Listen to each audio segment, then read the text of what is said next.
Donc je pense que, vu comme ça et strictement comme ça, je pense que cette observation première peut être éliminée.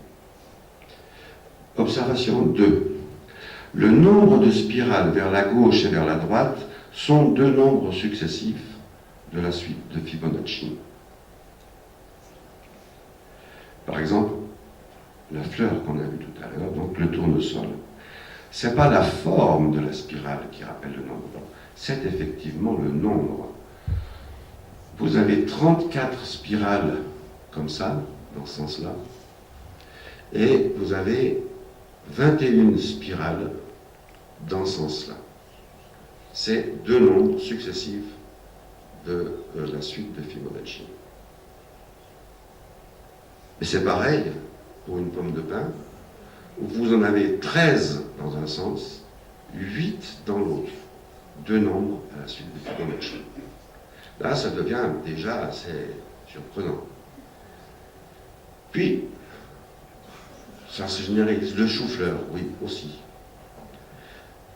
Il y a même un chou-fleur particulier qui a le même nombre de spirales, mais il a plus des propriétés mathématiques différentes, fractales. Mais regardez celui-là. Je ne sais pas ce que c'est. Ça doit être un charbon, ça, je ne sais pas ce que c'est. Il y a 144 d'un côté, 89 de l'autre. C'est pas 87, c'est pas 85, c'est deux nombres successifs de la suite de Fibonacci. L'ananas. Depuis que je le sais, chaque fois que j'achète un ananas, je compte. Et je tombe toujours sur 13 spirales d'un côté et 8 de l'autre. Deux nombres appartenant à la suite de Fibonacci. Ça devient non seulement surprenant, mais assez fascinant. Eh bien, c'est en raison de cette fascination, exactement pour ce genre de choses, que Zeissing, vous vous souvenez dans la première diapo, a remplacé la divine proportion par le nombre d'or. C'est quand il a observé ces choses-là en botanique, ça vient de là.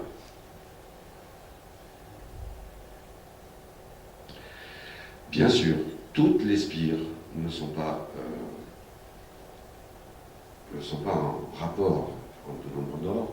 Par exemple, dans l'astragale queue de renard, vous avez bien deux sortes de spires, mais elles sont typiquement symétriques. La même chose pour le maïs. Le grain de maïs, n'est pas organisé en spirale. Mais si ce n'est pas toujours le cas, en botanique, c'est quand même très fréquent. Observation 3, toujours liée un peu à l'observation 2. Chaque point appartient à deux spirales, par exemple l'ananas, et les nombres de points sur chacune de ces spirales sont deux nombres successifs de la suite de Fibonacci. Je reprends l'exemple de l'ananas. Non seulement il y a 8 spires dans un sens et 13 spires dans l'autre, mais si vous vous baladez sur une spire, vous avez 8 écailles. Et là, vous en avez 13. Donc le nombre de points finalement d'intersection des fibres répond au nombre d'or. C'est pareil pour je ne sais même pas ce que c'était un bourgeon de pomme de pin qu'on a trouvé au cours d'une promenade de botanique, mais je ne serais pas capable de dire quelle sorte de pin c'est. Mais c'est pareil, hein, 8 points rouges sur cette spirale, 5 points bleus sur l'autre spirale. Chaque fois, c'est l'intersection de deux spirales. Alors, ça devient quand même extraordinaire.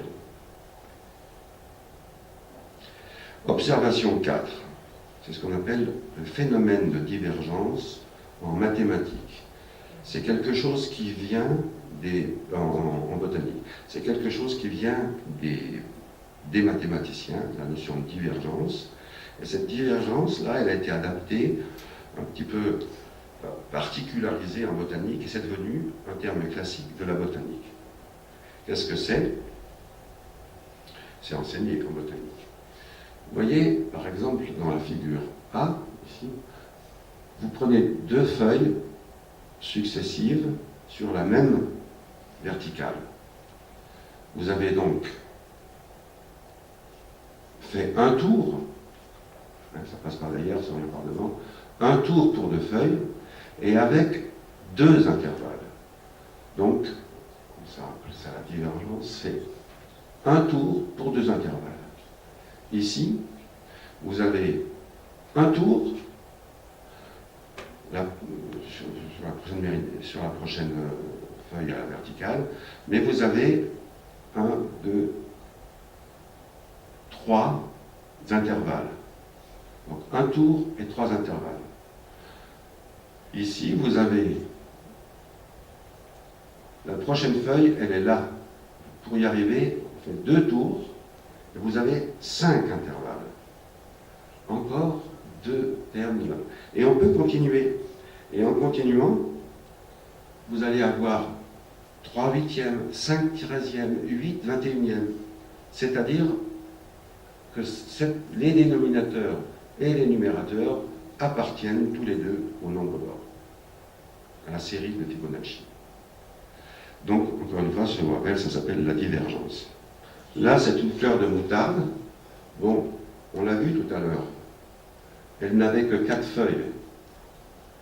Mais vous voyez que pour aller de cette feuille à celle qui est sur la même verticale, c'est-à-dire celle-là, il faut 2 tours et 5 intervalles.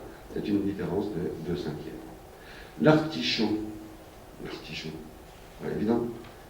Ben, pour aller de cette feuille à celle-ci, là, des verticales, ça se voit quand on épluche, hein. Eh bien, vous avez 5 tours et 13 intervalles. Donc, toujours des nombres qui appartiennent à la suite de Fibonacci. Alors, il y a d'autres propriétés sur lesquelles je vais passer à propos de ces feuilles, de l'implantation de ces feuilles, mais je voulais simplement montrer ce dépôt pour ça.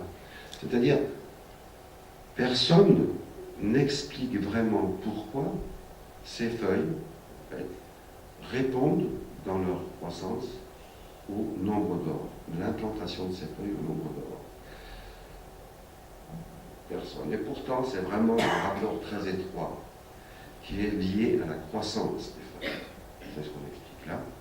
Mais on pense, parce que c'est surtout les botanistes qui pensent, que le nombre d'or est la suite de Fibonacci appliquée à l'implantation des feuilles, fait que, in fine, cette implantation, et qu'elles reçoivent toutes à peu près, vous voyez, la lumière du soleil, elles se la partagent dans le meilleur rapport possible. Vous voyez que les 3 feuilles ne bougent pas celles des autres. Elles laissent de la lumière aux autres, qui en laissent, etc. aux autres. Etc. Donc c'est l'exposition partagée est la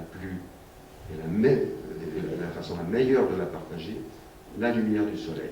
Voilà, ça c'est le point de vue des botanistes, et je pense que c'est vrai, mais on n'arrive pas pour autant à expliquer vraiment. Finalement, on va s'arrêter. Finalement, en résumé, on retrouve intentionnellement le nombre d'or dans ce que l'homme a créé, dans ce que l'homme a fait. On le retrouve principalement en architecture, en peinture ou en gravure. On le retrouve chez les facteurs d'instruments de musique. On le retrouve dans certains objets qui sont à la fois d'art et par exemple, la Légion d'honneur, c'est visiblement fait en fonction du nombre d'or. Et où trouve-t-on le nombre d'or naturellement? C'est une autre question. Et aussi importante, eh bien, chez l'homme, personnellement, je ne suis pas convaincu. Je suis même sûr que non. Dans certains coquillages, oui, tous ceux qui auront 5 branches, par exemple, qui sont en forme de pentagone, c'est normal. Mais ce n'est pas une cause, le nombre d'or. Dans quelques rares cristaux, oui, ceux qui ont des facettes à cinq côtés égaux, c'est obligé. Bien sûr qu'il y a le nombre d'or, mais ce n'est pas directement lié à la nature du cristal. Alors, ce qui a été beaucoup parlé, c'est dans l'agencement des nucléotides de l'ADN. Ça a occupé une bonne partie, un bon quart du XXe siècle. On a vu le nombre d'or dans l'ADN. Évidemment, symboliquement, c'était extraordinaire, mais ce n'est pas. Évidemment, il y a 5 nucléotides, donc 5 déjà, qui sont organisés. Si on regarde le brin d'ADN comme ça va faire 2 fois un pentagone, enfin, oui, décalé. Alors évidemment, ça rappelle le nombre d'or. Mais c'est parce qu'il y a une symétrie 5. Pour moi, l'ADN n'a rien à voir avec le nombre d'or. En revanche, on le retrouve dans de nombreuses plantes, et n'oublions pas que c'est le nom du nombre d'or phi vient de cette observation. Alors, pour conclure, je vous propose voilà, de revenir sur ces deux spirales d'or. Enfin, ce n'est pas les spirales d'or, sur les deux spirales dont le nombre de brins, dont le nombre de bras appartiennent à la suite de Fibonacci. Quand vous les regardez longtemps, vous arrivez à isoler des symétries de 3, de 5, je n'ai pas été plus loin personnellement, et puis il faut méditer longtemps là-dessus. C'est important parce que cette méditation, Zayesing l'avait faite, c'est comme ça qu'il a trouvé le nombre d'or. Mais en fait, quand on médite longtemps quand on réfléchit passivement, quand on observe longtemps quelque chose,